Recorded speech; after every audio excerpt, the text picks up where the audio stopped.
Initiative Committee presents the fourth installment in our NIIC for Black Lives video series, where we begin to delve deeper into the civil rights movement. NIIC fully acknowledges that the topics discussed in today's video only scratch the surface of the civil rights movement.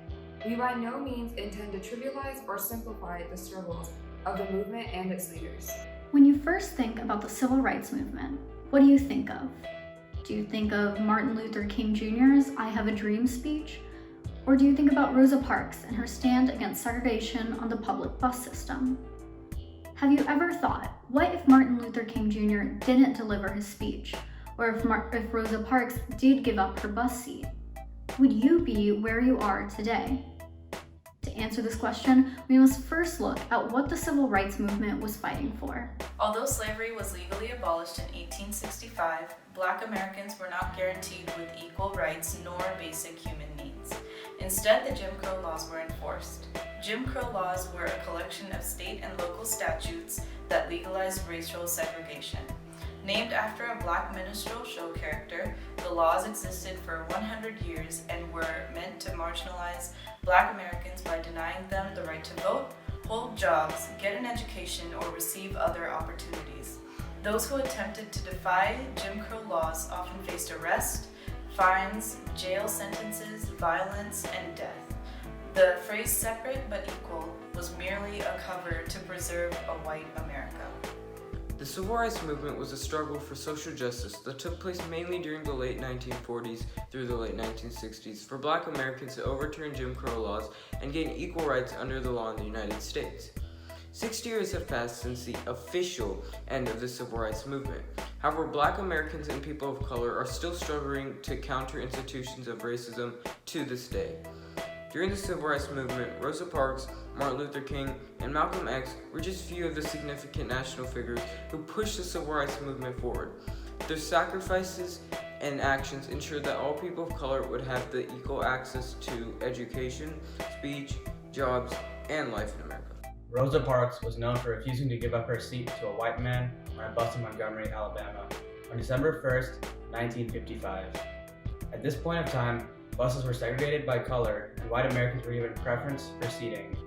Her defiant stance prompted a year-long Montgomery bus boycott, which invigorated the fight for racial equality. This boycott-based protest became institutional during the civil rights movement. Dr. Martin Luther King Jr., otherwise known as MLK, was known to be the most famous spokesperson and leader.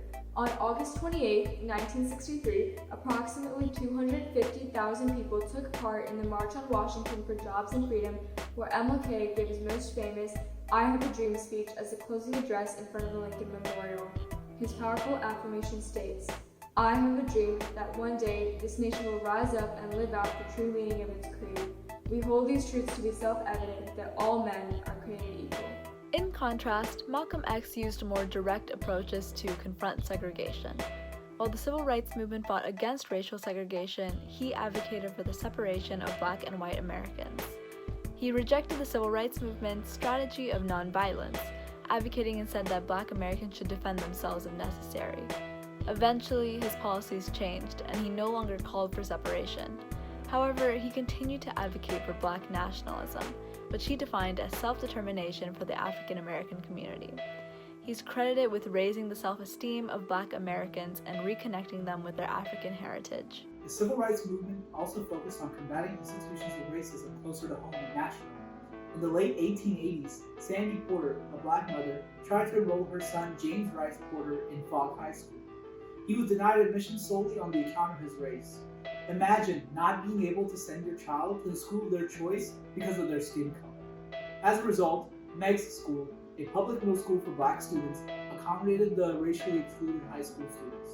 This is the reality that many Black Americans faced. The civil rights movement paved the way for people of color to pursue the education of their dreams without discrimination. We can credit Robert Kelly, who was turned away from East High School on the account of the color of his skin, for equal educational opportunity in America. Kelly filed a class action lawsuit in 1956, which led to the desegregation of Nashville school systems in 1957, according to the Nashville Plan. This groundwork laid by the Black community has given colored children, including Indian Americans, the privilege to attend the school of their choice. Another name that has not only echoed over the past month on every news channel, but has also reverberated through time is John Lewis. Although an Alabama native, John Lewis received his higher level education in Nashville and was a key figure in Nashville sit-ins to end segregation of lunch counters. These lunch counter sit-ins involved student leaders who brought attention to discrimination of Nashville businesses by openly disobeying the law.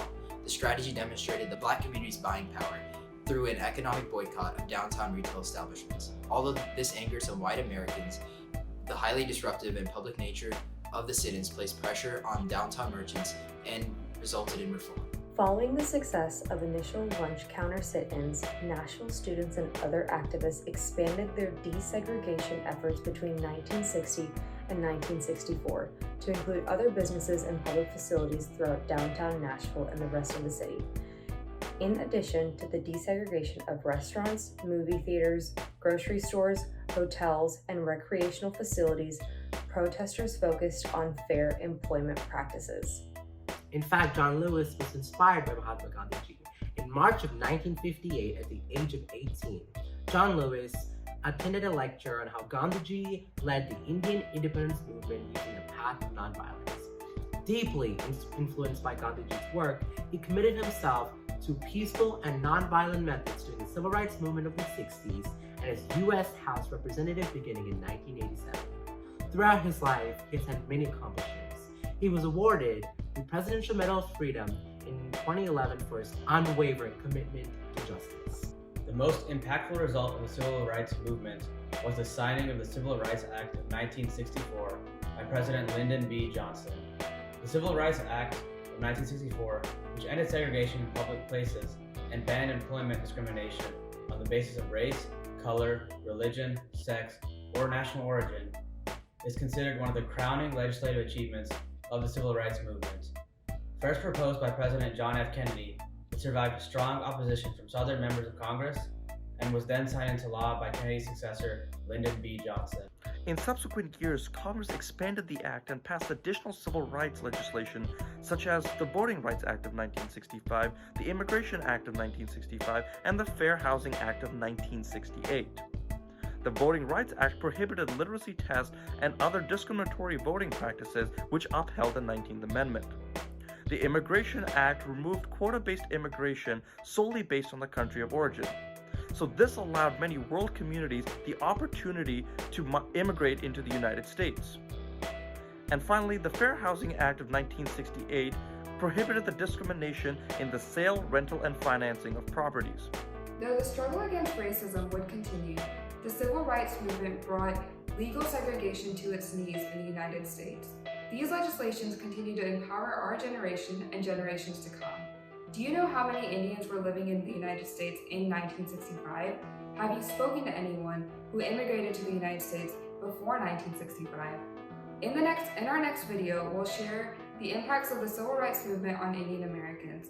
Please check out our social media pages for additional resources and information. Thank you for listening.